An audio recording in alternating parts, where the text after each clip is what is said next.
said your flies, and then immediately I was like, what? Freaked me out. I don't know, that's like the worst, most embarrassing thing that can happen to a speaker. Walk out on stage. The very first time this has nothing to do with the sermon. Very first time I ever preached a sermon as a youth pastor in Minnesota, my fly was down. Yeah, it was a great day for nobody. Anyway, everybody say big rocks. We are talking about the biggest priorities in life. Last week we said that the biggest priority of life is to make sure we focus on our spiritual beliefs first. Everybody say love God. That we make sure we put the big rock of loving God first. If we get the God part situation figured out, we're gonna end up with a healthier life. So we talked about the fact that we don't wanna just live an urgent life. We wanna live with what's most important. And the God part would be the most important. Now today, we're gonna talk about the second most important big rock that we kind of gotta drop in our life that I think we tend to avoid and we tend to not think about that much. It's honestly the friendship rock. The second most important thing that you could ever focus on is the priority of friendship. And we don't look at it that way, we kind of look at it like that dorky little video. Oh, friendship's just friendship, not that big a deal, I don't really need to, but the reality is it's way more important than your career. The relationships that you have, who you hang out with, how you interact with other people is way more important than your career. In fact, your career will succeed further if your relationships are healthy, but if your relationships aren't healthy, your career is never gonna be healthy. But we just don't think that way a little bit. And honestly, Jesus thinks about it a lot. This is the book of Matthew. I'm gonna give you this verse because this is kind of like the premise of why we're talking about relationships. Let's say relationships. Of why we're talking about this today. Matthew 22, 37 to 39 says, Jesus replied, you must love the Lord your God with all your heart and all your soul and all your mind. Everybody say, love God.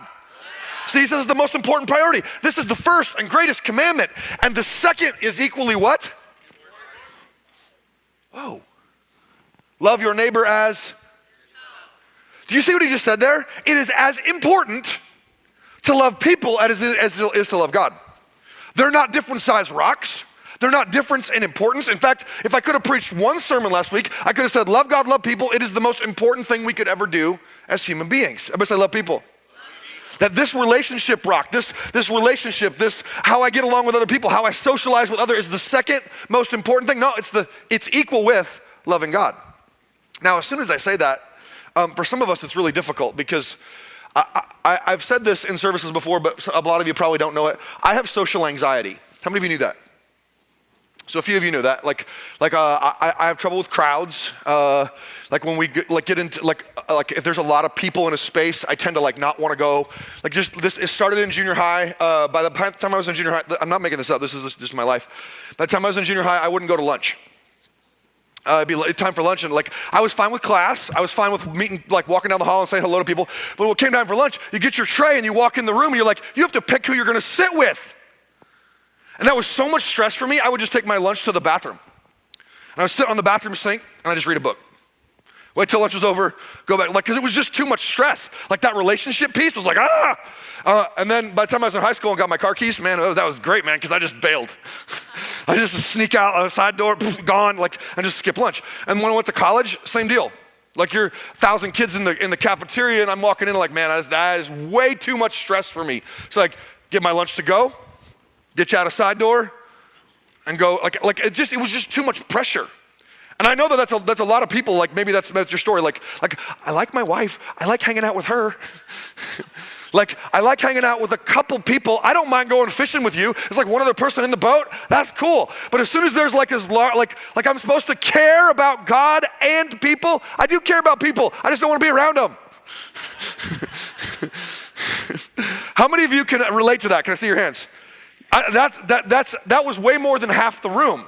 Because most people, I don't think really are naturally outgoing. A few of us are naturally outgoing.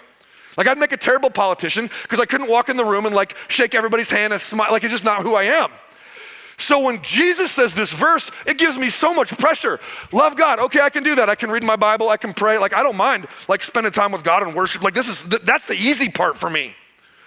But I have to equally figure out how to be in relationship with all these other people. That's a ton of stress. And so my tendency is to just kind of withdraw. And it's not because I don't like people, it's just too much stress.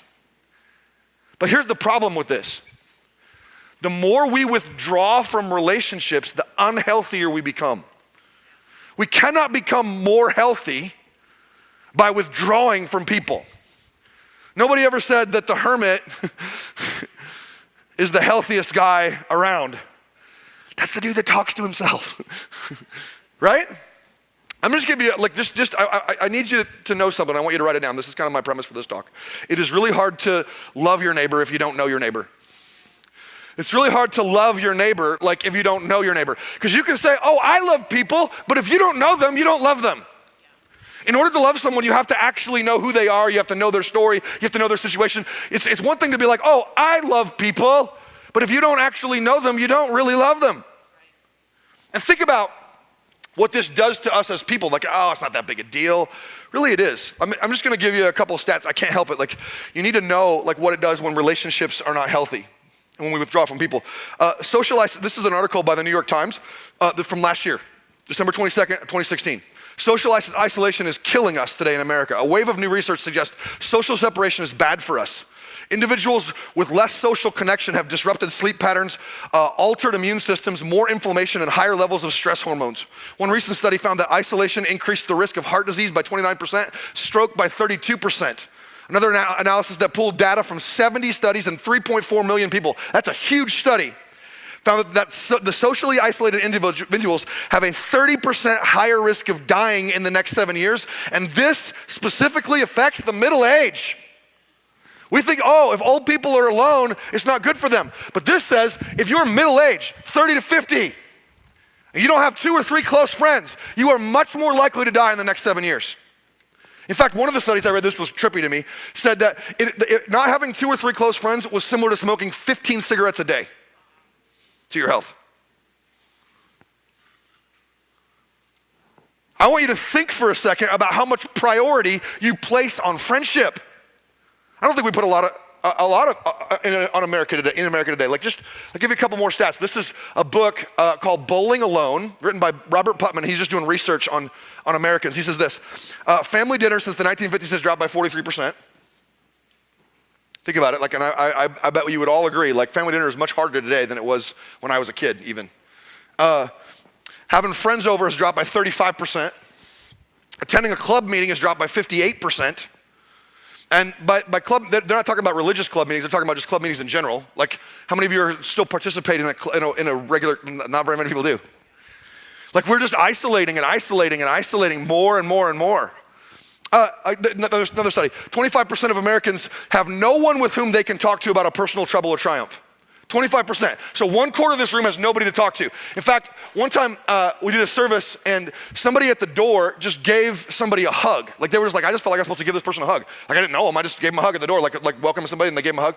And we got a Connect card afterwards that said, whoever gave me a hug, thank you, because I don't know that I've had a hug in and it was something like 10 years. And that was what was most impacting on their day, was the fact that somebody took the time just to give them a hug. 25% have nobody to talk to. Check this out, this even goes further. If a family member is not counted, the number doubles to 50%. So for half this room, if you took out family members, if you took out a wife or a husband or a brother or sister, you have nobody to talk to about a triumph or a tragedy. And this is massively harmful to our psyche, to our future, to our personal health. And this is the one that was sadly the most, this tripped me up, man. Men are affected the most. Heterosexual males in their 30s and 40s were the most friendless group in America. If you said, who do you talk to? This is for guys in their 30s and 40s. Who do you talk to besides your spouse about deep interpersonal stuff? Most men said no one. No one. See, we put our emphasis on our career, we put our emphasis on making some money, we put our emphasis on saving for retirement, we put our emphasis on some of us that are spiritual, even on the God gig. We're okay with that. But when it comes to the relationship aspect of other people, man, that's weird, man. It's difficult. I don't really know how to approach that. It's just easier to withdraw.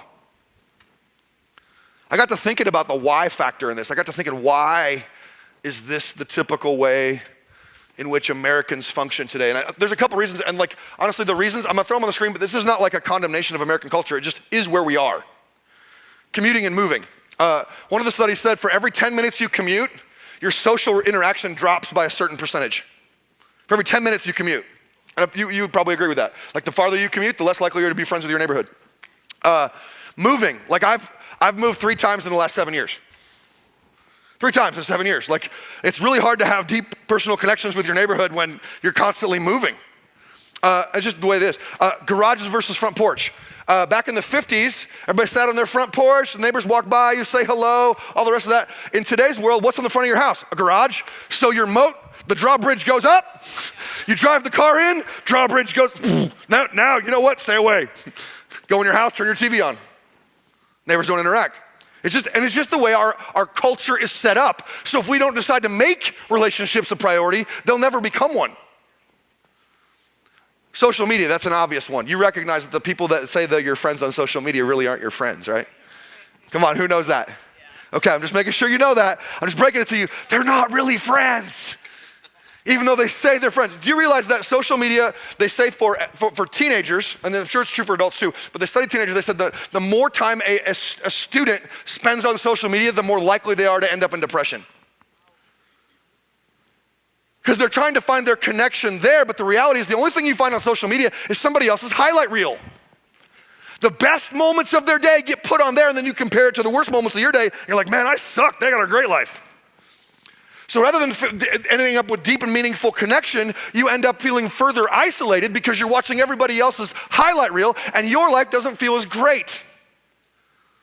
The likelihood of the people that are friends on social media actually reaching out and connecting with us when we're going through tough stuff, pretty small. So we use it to fill our connection needs when it actually further isolates us. And then priorities and prejudice, like that's just obvious, man. So many of us we just got different priorities, man. I've got to get my kids to this, I got to get to work, I got this place to be, I got this. My schedule just doesn't allow me to build great relationships. Or the other one is prejudice. You can talk about black and white, like so many people like today don't know anybody of another race that they're friends with.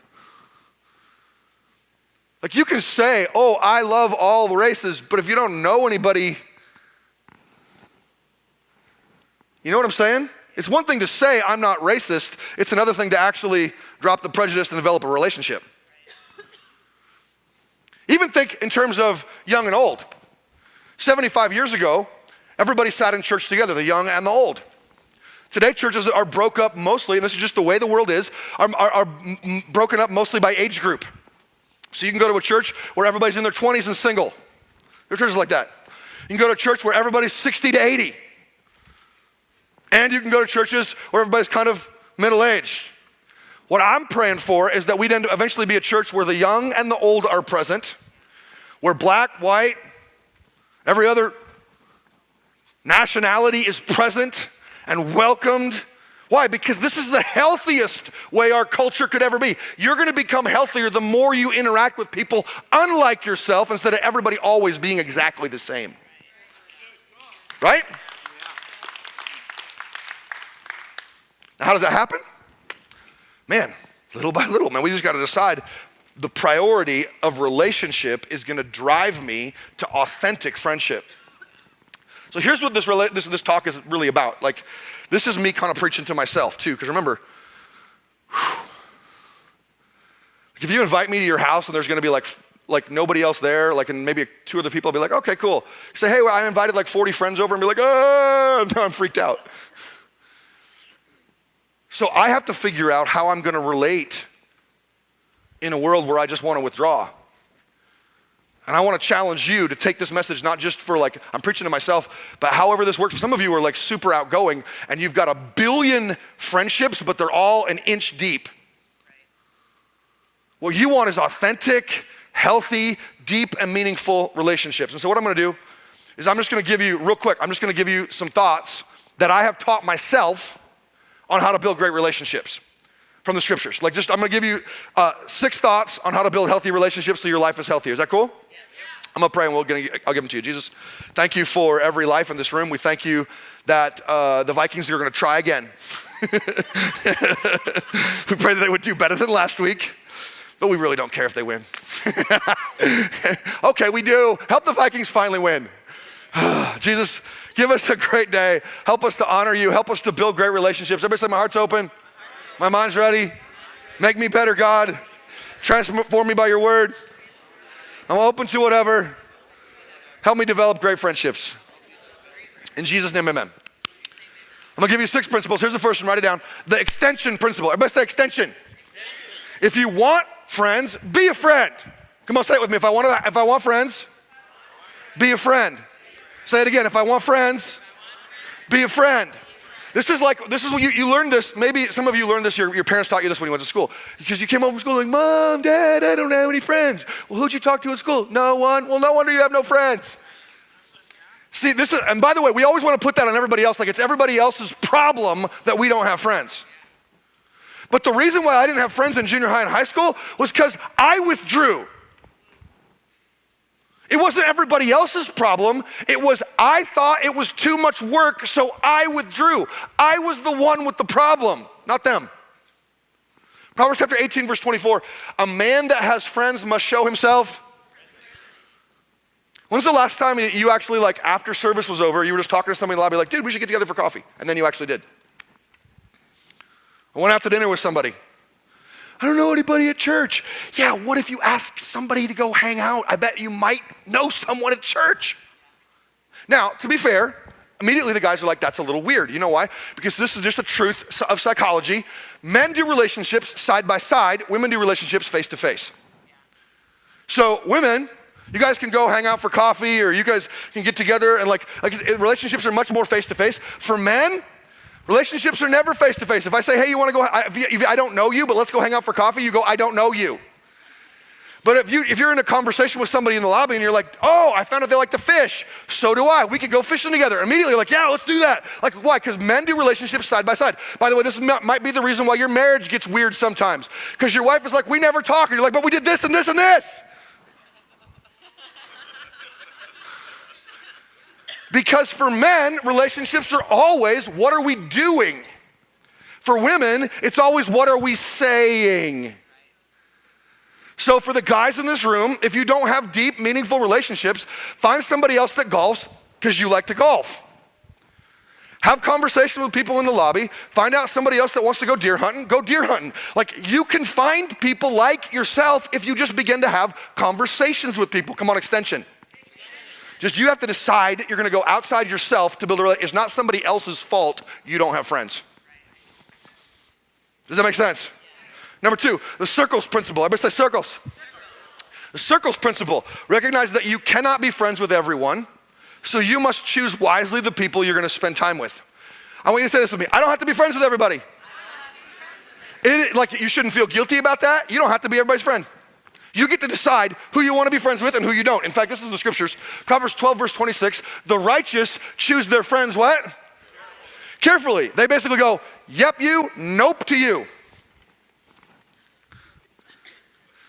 No soup for you. They get to choose their friends carefully. Jesus did. Jesus chose his friends. Let me see if I can help you with this. I'm gonna put this on the screen for you. When I learned this principle, it helped me so much with my relationships. I went from being stressed and anxious all the time about relationship to finally kind of being at peace in developing my friendships. So there are basically 3 circles of friendship in our world. There's a circle of concern. This is everybody. Who can I help? Come on, say, who can I help? This is like, we're called to love everybody. Like Jesus said, love your neighbor as yourself. Everybody's in that circle. We can't diss anybody. We can't ignore anybody. We need to help everyone we can help. Come on, say concern. Secondarily, there's this secondary circle. This is called the circle of influence. Who can I hang out with? There's a group that you're gonna wanna let them influence you a little bit. You're gonna wanna influence them a little bit. It's relationship. It's not super deep, but it's enough that you wanna hang out. And then there's this third circle. This is the circle of intimacy. Everybody say intimacy. Who can I share my heart with? This is 2 or 3 people max. If in your whole life, you've got 2 or 3 people that you can really share your heart with, you're doing awesome. This is the story of Jesus. Concerned about everybody, healed everybody who came his way, preached to the masses. Oh, circle of influence. Yeah, he only hung out with 12. And he chose them. He chose who he was gonna hang out with, who he was gonna allow to influence him, and then among the 12, he only really hung out with 3, Peter, James, and John. The night he's about ready to go to the cross, he's preached to the masses. In the evening, he eats dinner with the 12. Then he goes out to pray, and then he pulls 3 away from the 12 and says, come away with me and pray. And then he even goes further out and prays by himself. He only showed his true glory of heaven to 3. Here's my question from this. How many of you have not learned this principle, so you're sharing intimate details of your heart with the wrong people? Here's how to live an unhealthy life. Get on social media and talk about this part of your heart with everyone. That is unhealthy. You need to think carefully about who you're sharing your heart. A simple one, like why this matters so much. If you allow the wrong person in this, it will destroy your marriage. So your spouse in this circle of intimacy, and then you're having problems, so you talk to somebody else that you're not married to about your issues. This is how every affair starts. They allow somebody that shouldn't be in the circle of intimacy into this circle, and a marriage is ruined. We need to think long and hard about who we choose to allow to share our hearts. I have a couple people that I allow to share my heart, but I'm not telling you as a whole. It's not because I don't love you, it's just not healthy. Is this making sense? I'm trying to raise your emotional and relational IQ right now. Because a lot of us, we grew up with parents who were really relationally dysfunctional also. So we learned all our relational functions and dysfunctions from mom and dad. We didn't know any better, and so we just kind of continued on the same trends, and it's destroyed a lot of things. This could really help you. Third thought. This is the forgiveness principle. Everybody say forgiveness. Choose to live a lifestyle of forgiveness and not be so dang easily offended. Look at somebody around you and say, don't be so dang offended. Originally, when I wrote this, the word dang wasn't there. There was a different word, but then some of you would have been offended. Church people, I'm like let's just have a heart to heart. We're just gonna have a real heart to heart, okay? Church people are the most offended people on planet Earth. They get mad over the dumbest stuff. They're boycotting this and offended by that and bothered by this. Think about this for a second. So you're hanging out with a group of people, somebody drops the F-bomb. Who's offended, the church people or the non-church people? The church people, which is funny because 1 Peter 4:8 says love covers a multitude of sins. No wonder they don't want your faith because you just withdrew from them because they said an F word. See, if you want to have relationships with people, you can't be so offended by what they do. People are people. Love them anyway. If you want to have influence, if you want to see the culture move in a better direction, you have to decide to be friends with people that offend you, that bother you, that kind of irritate you a little bit. My favorite way of saying it is all people are like porcupines. Have you ever wondered how a porcupine gets together and mates?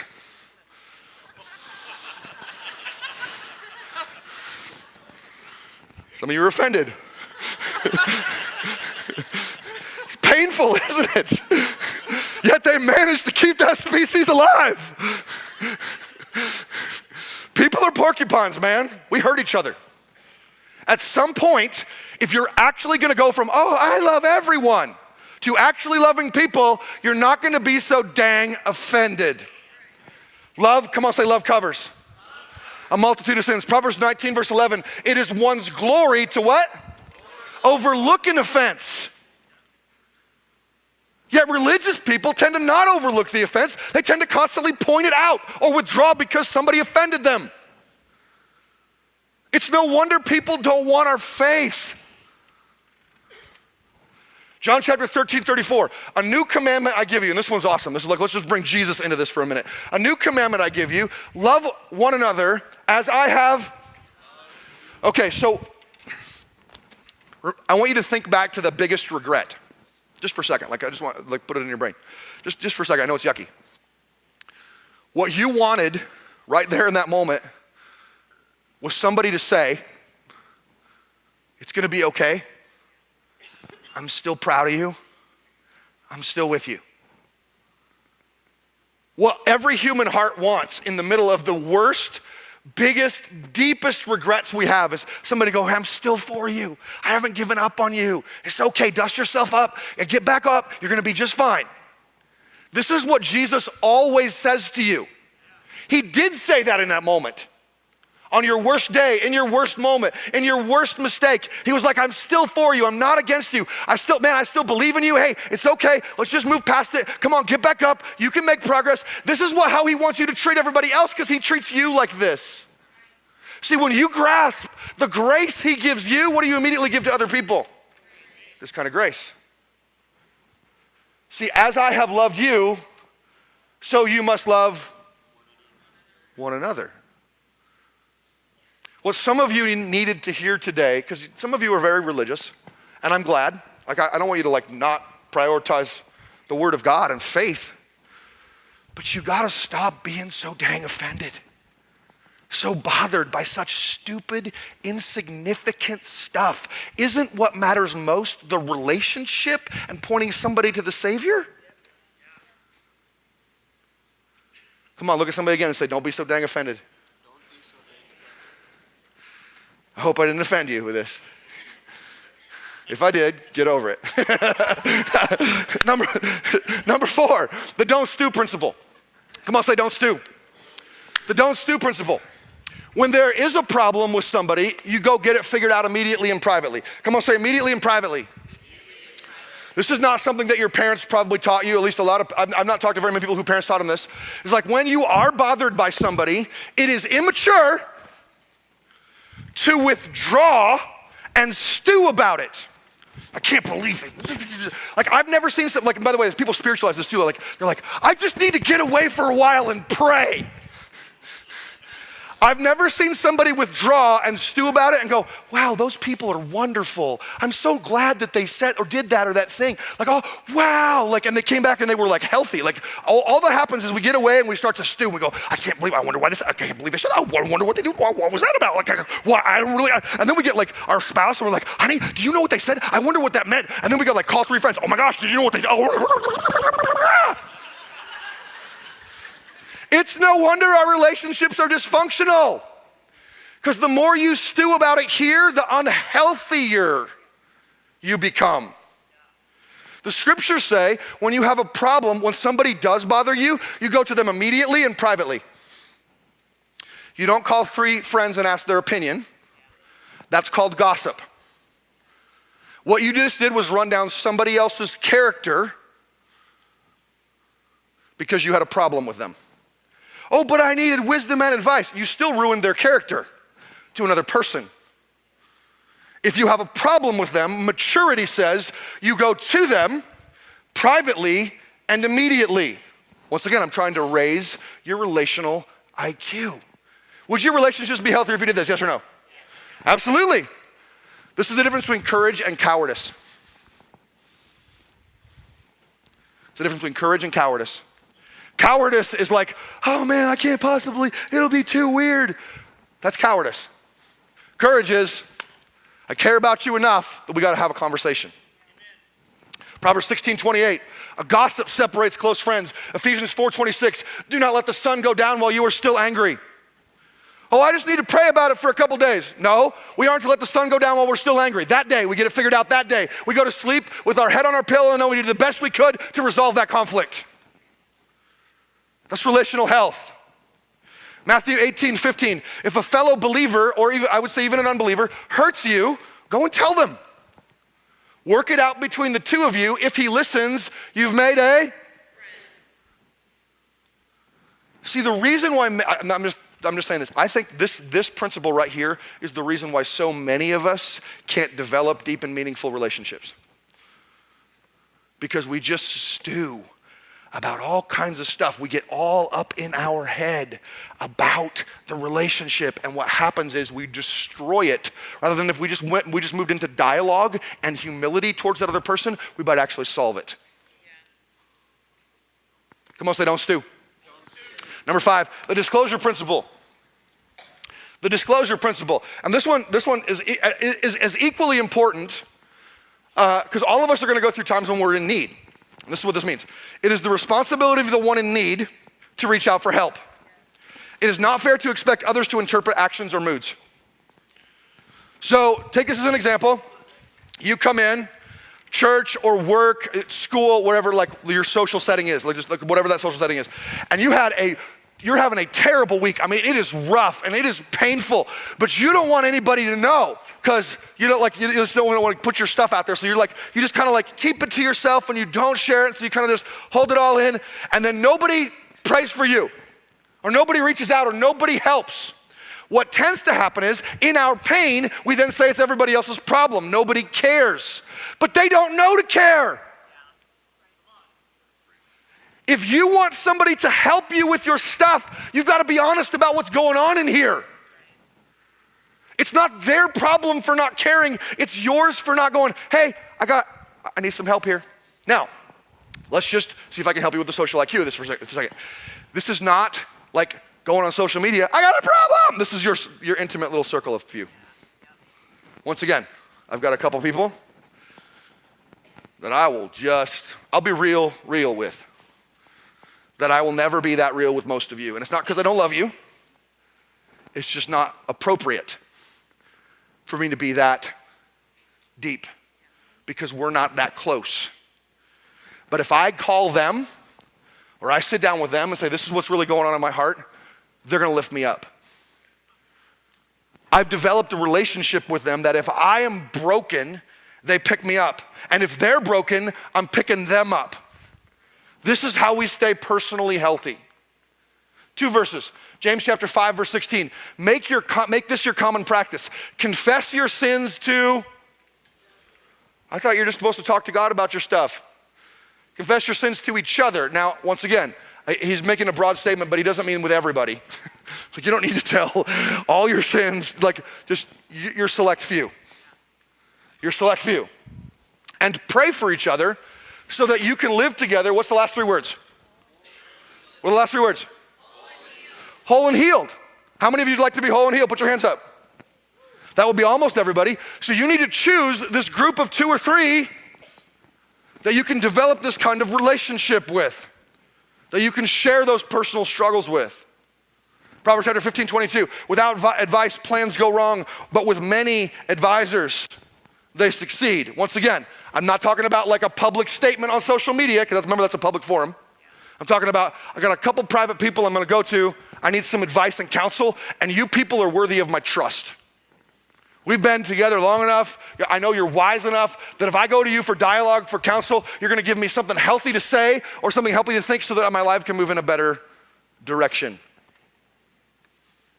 I have stopped stressing so much about my social anxiety once I had my few. Because I know no matter what I say or don't say, they love me. I know no matter how I approach something or don't approach something, they love me. And in response, the same way, no matter what they do or don't do, I'm gonna love them. Which leads me to the last principle, number 6, it's the faithfulness principle. Everybody say faithfulness.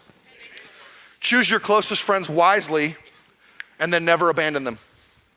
Choose your closest friends wisely. Come on, say wisely. Like I have been through the betrayal of being stabbed in the back.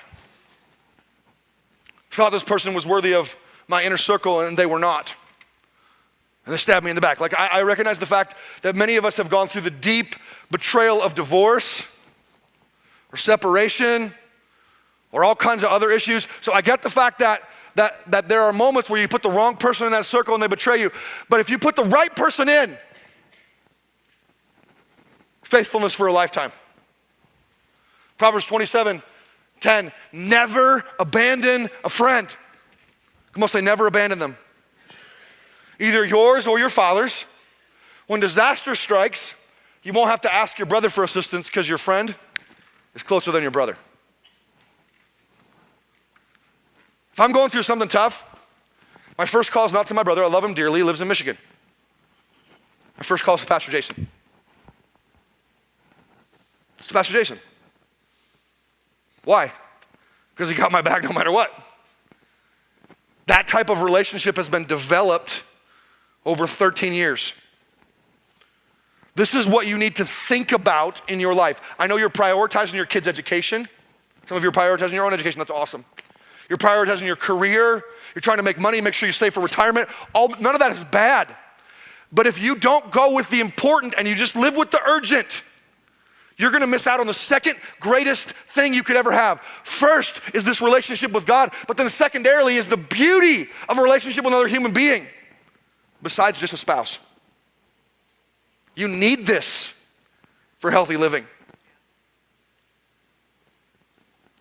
Ruth chapter 1, there's a daughter-in-law talking to her mother-in-law. Mother-in-law's husband has died. Daughter-in-law's husband has died. It's pretty much the two of them. They're all they got left. And this is what this daughter-in-law says to her mother-in-law, and it's awesome. Don't ask me to leave you and turn back.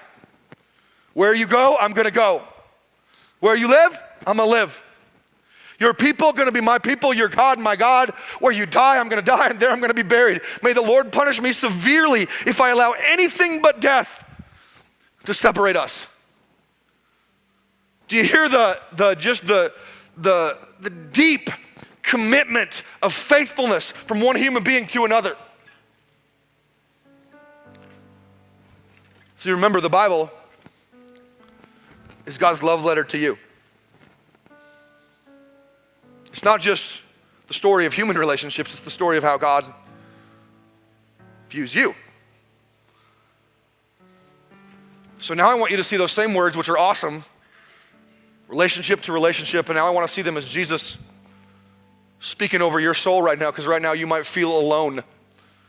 You might feel like, man, I don't have what I need. And this is what I think Jesus would say to you today.